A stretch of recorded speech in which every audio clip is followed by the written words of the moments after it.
what I want to teach you today about the Great Commission is very, very important. If you want God to use you to bring impact to the world, to bring transformation to people's lives, to nations, and you want to be a world changer, and you want to do a ministry that is really profitable, really fruitful, and multiplies, you need to understand what I'll be talking about today. This is a part 2 of my teaching on the Great Commission. You need to follow this to the end so that you will not miss anything out of this. I'm talking about the 6th component of the Great Commission. I'm still explaining the Great Commission based on Matthew 28:18 to 20. In this Matthew 28:18 to 20, I discovered that there are 6 components of the Great Commission that you can find in this. Understanding these 6 components will help you to really lay a foundation for your ministry if you really want God to use you. The first component I saw there is the authority. Of course, the authority, Jesus Christ said, all authority in heaven and on earth has been given unto me. In the first video, I explained to you that authority means the power to rule. So Jesus was declaring that he has been given the power to rule in the heavens and the earth. That means he has been made to be king. So as a king, Jesus authorized you and I to do something for him. So that's why you need to understand the authority. That is what you are authorized to do. You know, there's this scripture where Jesus Christ said that some will come to me that in the last days I will say in my name we cast out demons, we heal the sick, and I will say, I don't know you, you workers of iniquity. I read in a version of the Bible that render it this way. He said, I will say unto them, I do not know you, because all things that you did were not authorized. So workers of iniquity are those who do things that Jesus did not authorize. So that means you need to understand what Christ authorized you and I to do. He's the king. He's the one who determined the assignment. He's the one who determined what he wants us to do. You cannot just do whatever you want. So he gave us gifts. Spiritual gifts that you receive are meant to do what is authorized to do. So when Jesus declared that he has been given authority, he's just letting you know that because I am now in charge, because I am now the king, I am authorizing you to go and carry out some things for me. And it is not all the authority of Jesus that he gave to you and I or gave to the church. So that are what he authorized us to do. I'll be doing, just stay in this channel, I'll be doing other videos. I'll post another video to really talk about what are those things that Jesus authorized us to do and what are those things he did not authorize us to do or give us authority to carry out. But know that we have been authorized. And because we have been authorized, we have a limit. We have something that we are authorized to do. So every spiritual gift that you have, every spiritual gift that I have, every spiritual gift that is in the body of Christ is in the body of Christ to carry out an authorized assignment. So it is possible for me to be using those spiritual gifts to cast out demons, to heal the sick, to prophesy, and to use all the gifts, even to raise the dead. And at the end of the day, I may be using the gift wrongly. And how do I use the gift wrongly? Is because I'm using those spiritual gifts for what is not authorized. So it's just like a policeman that was given a rifle, a gun, and he went to use that gun to rob a bank. It's not authorized to use the gun to rob a bank. It's authorized to use the gun for security. So you need to understand that the first component in the Great Commission is the authority. What is it that Jesus authorized me to do? And you must know that I am backed up by this authority. I have been authorized.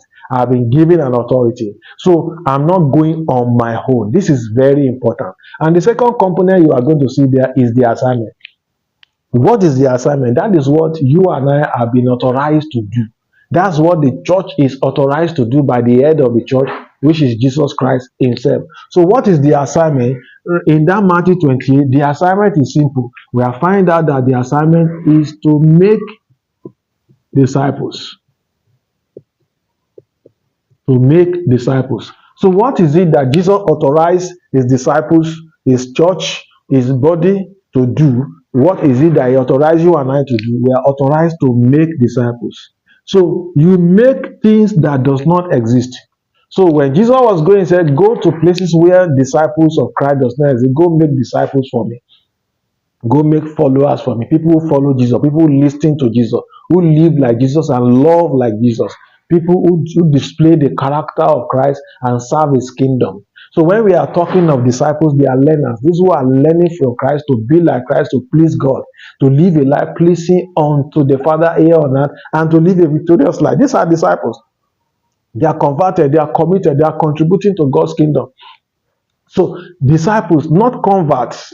You see, that is where a lot of people are getting the problem in this work, because we are doing what we are not authorized to do. We are authorized to go make disciples, not just convert.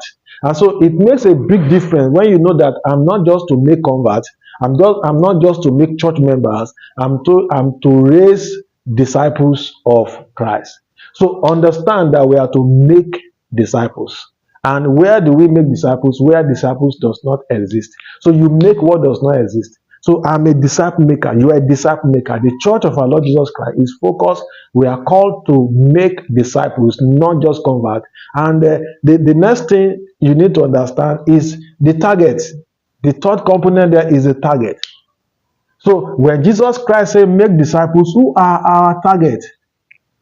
He said, make disciples of all nations. All nations. Nations is talking of ethnic groups, ethnos, ethnic groups, or people groups, or cultural groups, or language groups. So, like for instance, the Yoruba land, the Yorubas is one ethnic group. That's a nation. So the Bible does not recognize countries, political countries as nations.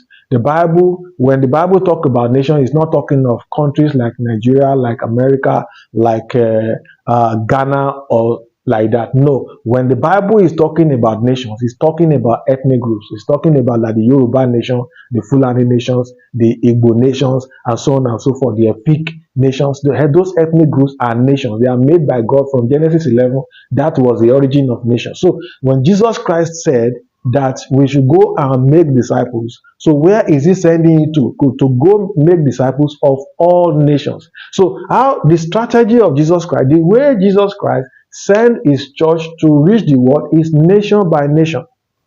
So God does not move in countries. God moves among nations. God does not move among countries. He moves among nations. Go and study all the move of God in different countries of the world. You see that those moves are captured within one particular nation or the other in that country. If you look at the move of God in Nigeria, you can see the move of God among the Yorubas. You can see the move of God among the Igbos. You can see the move of God among the Domas, and so on and so forth. So you see that God does not just move in countries, He moves in nations. God does not reach the world country by country, He reaches the world nation by nation, not even individuals by individuals. So the target is the nations. So if you are going to get it right, you must find out which nation is it that God sent me to. Maybe your own nation or other nations. We see example of Peter. Peter knew that he is an apostle to his own nation, which is the Jewish nation. And Paul rose up and God said, I'm sent to be apostle to the Gentile nations. So Paul the apostle was an apostle to a nation that is not his own nation. He was sent to other nations. And you see that when they understand their ministry, they were able to focus very well. You need to find out, what nation am I sent to? Many of us are to work within our nations. Many are being sent to go and work among other nations that is not your nation. We're talking of ethnic groups. So if you don't understand this, many are doing wrong work because they are in different nations, or they are targeting the nations that God has not sent them to. So don't let me waste time there. I'm moving to the next one, the strategy. In that Great Commission, you also saw Jesus gave the strategy. That's the fourth component there, the strategy for the work. And what is the strategy? How do you carry out? That is the how of the work. Now that you know the what, which is the assignment, you know the who, which is the nation. So this is the what of the work. So that is the assignment. So, and then this is the who, that is the target. Who did he send us to? And then we are now talking of the how. This is the how, the strategy. So the strategy is simple. So how do you make disciples? Say by going. It is by going. So you go to them by baptizing, So this is another word for planting, and then by teaching. So you see, going, baptizing, teaching. So I like to go plant, teach. You go, you plant, and you teach. You go to that nation. Going means to pursue. You go to that nation, begin the proclamation of the gospel. You pray, care, share. That is how you start pursuing them through prayer. You start showing care, you connect with them, and you start sharing the gospel. Those who believe they are baptized. Baptism in water, baptism of the Holy Spirit, and then the church is planted. That is the planting aspect of it. And then within the church planting fellowship, teaching begins. So Jesus gave a clear strategy on how to. If you don't understand this strategy, your work is going to begin to have problems. Most of the time, you see that instead of going, we're asking people to come. So instead of baptizing those who are converted, we are just raising members, and then we are attracting members, even those who are not converted and they are in the church. Most of the time, we want to start teaching people who are not converted, who are not even filled with the Holy Spirit.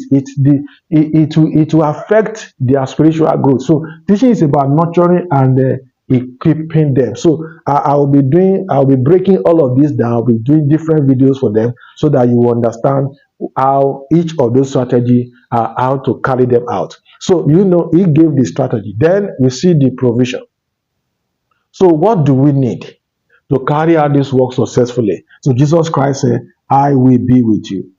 What he gave us is his presence. In Act 1:8, the presence came in the form of the Holy Spirit. We saw in the book of Mark where the apostle went out preaching the gospel. And when they went out preaching the gospel, the Bible says, and the Lord was with them, working with them, confirming the word through signs following. This is very important for you to know that. Look, you'll be surprised that Jesus did not say, I'll give you money.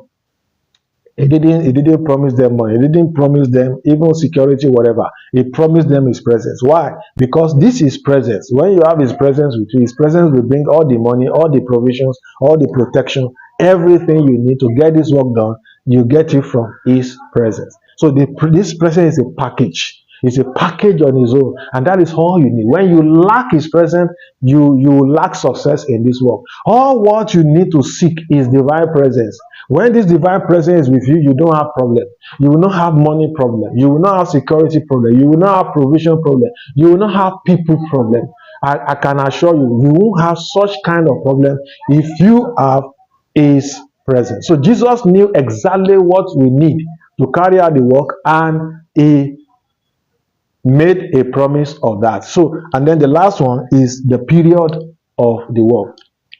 So, for which period are we going to do the work? It said to the end of the age. That's the end of time. So you can see in Matthew 24:14, Jesus Christ made it so clear that this gospel of the kingdom must be preached in all over the world as a witness to all nations. He said, when it became a witness to all nations, and said, then shall the end come. So this work is tied to the second coming of our Lord Jesus Christ. So Jesus Christ said, he will be with us in doing the work until when we finish it. When do we finish? When we finish it, that is when Jesus will come to put an end to the work. So you see that God's timetable is a task table. The task he gave to us will determine the time he will return. So he's just saying that I will keep working with you until you finish the work. And when you finish the work, that will be the end of time. So it's very clear. We have 6 components. Understanding these 6 components will make you to know how to succeed in the work of the ministry. This is the entire work of the church. This is the only work that he gave to the church to do. And it's only the church, the disciples of Jesus Christ, that can carry out this work on earth. No company can carry it out. No organization can carry it out. Government cannot carry this out. This is the ultimate work of the church. You see that, all these ones here, the main assignment is not healing, it's not casting out demons, is to make disciples. In the course of doing that, yes, we will do healing, we will cast out demons, we will do miracles, we will do signs and wonders. But that is not the work. The ministry is to make disciples. The ministry of the church is disciple-making ministry.